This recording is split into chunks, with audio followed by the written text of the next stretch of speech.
Ang daming nagalit dito. The Bark Ads Wally Bayola, pinagtanggol ng mga The Bark Ads at mga legit The Bark Ads netizens, dahil sa nangyaring pambabastos kay Wally sa Laguna. Showtime at mga madlang people, pinagtanggol din si Wally. 3 kwento ng EB Lenten Special pinakita na. Talaga namang marami nang ang mga excited sa Eat Bulaga Lenten Special, matapos nang ipakita na ang mga title ng mga 3 kwento nito, na mapapanood nga natin sa EB Lenten Special sa Holy Week. Una na nga dyan ay ang The CEO na para sa Holy Monday, na kung saan ay mapapanood nga natin dito sina Boss Joey De Leon, Wally Bayola, Miles Ocampo, Karen Aistrop, Ian Red, Eunice Janine, Jean Brilon, Ann Ferrer, Armand Mandapat, at Daryl Shane Giandoni. Kasama din dito si Bembol Rocco at Perla Bautista.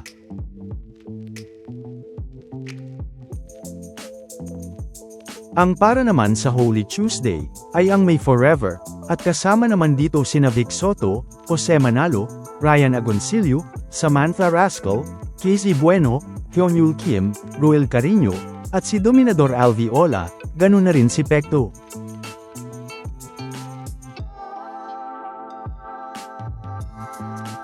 Ang para naman sa Holy Wednesday ay ang Bahay Aruga, na kung saan ay kasama naman dito sina Alan Kay, Paulo Ballesteros, Maine Mendoza, Riza May Dizon, Lucky Robles, June Ryle Kiambao, Miss Helen Gamboa Soto, Shara Soto, Julia Clarete, Luan D at Terry Honor.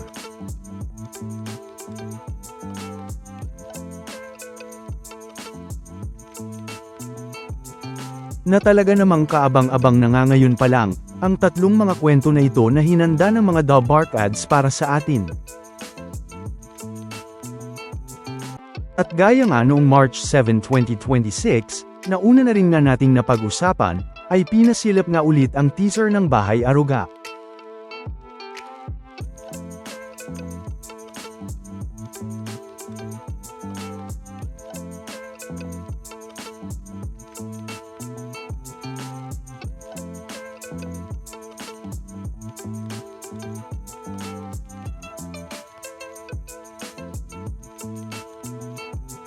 At ganun na rin nga ang pa-teaser ni Bossing sa kanilang Lenten Special na May Forever.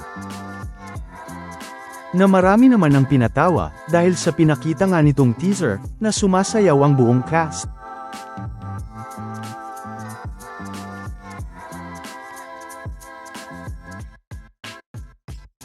At ang teaser naman ng The CEO, ay sa Huwebes naman mapapanood ayon kay Bossing.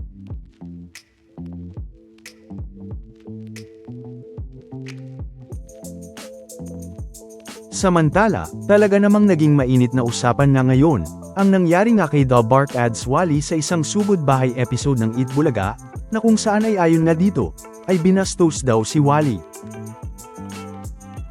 Na sa katunayan ay pinag-uusapan na nga ito sa Facebook, sa Reddit, at ganun na rin nga sa mga articles.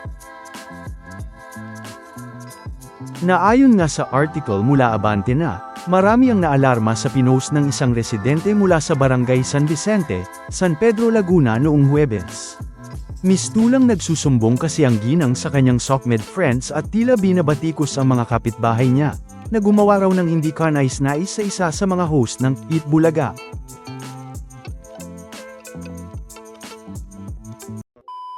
Welcome back mga ka-highlights!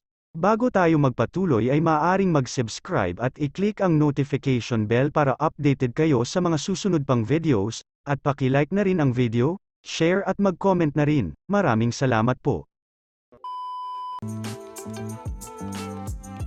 Narito ang nakatawag pansin na SOCMED post ng ginang sa kanyang FB. Grabe ginawa nyo sa mga host. Minsan lang magkaroon ng pagkakataon ang ganitong segment. Binastos at physical pa ginawa kay Wally. Wala na talagang respeto, grabe, it's more fun ninyo. Bullying ginawa nyo at physical. Nasisira tuloy image ng lugar natin dahil sa mga ganyang pag-uugali. Sa pangalawang pagkakataon na ulit-ulit ang ganitong senaryo, mas malala pa ata ngayon ang ginawa. Marami ang nagtanong sa comment section ng nasabing post kung sino ang tinutukoy niyang wali, at kung anong ginawang pambabastos. Sa comment section na nga idinetalye ng nag-post ang pangyayari. Halos iisa ang tanong ng mga FB friend niya at lahat ay sinagot niya. Heto ang sagot ng ginang, binatukan si Wally Bayola at inasar na Wally, Nakakaloka. Makikita rin sa Facebook nito ang pagpe-flex niya na nasa lugar nila ang sugod bahay mga kapatid, segment ng Itbulaga.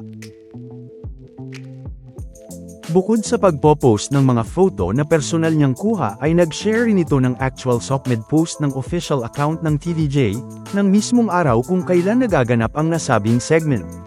Wala pang official statement ang Itbulaga, tungkol sa insidenteng inilabas ng netizen sa SOCMED.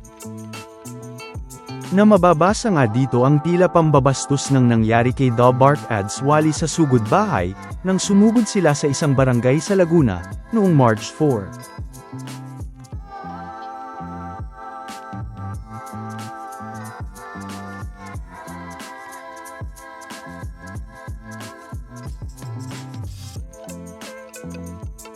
Nasa katunayan nga, ay naibalita na rin naman at napanood sa Abante Radyo. Kaya naman, ay umani nga ito ng iba't ibang mga reaksyon mula sa mga netizens, sa YouTube at ganoon na rin nga sa Reddit, na talaga namang mga nagalit nga sa nangyari, at pinagtanggol dito si Bart Ads Wally.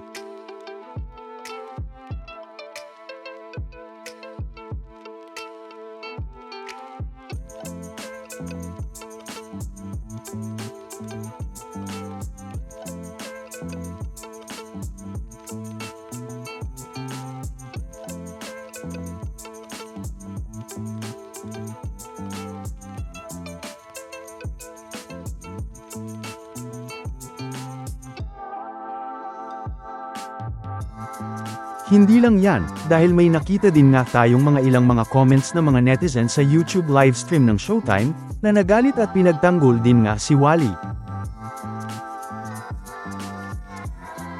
Yan nga ay habang tinitignan natin ang mga views.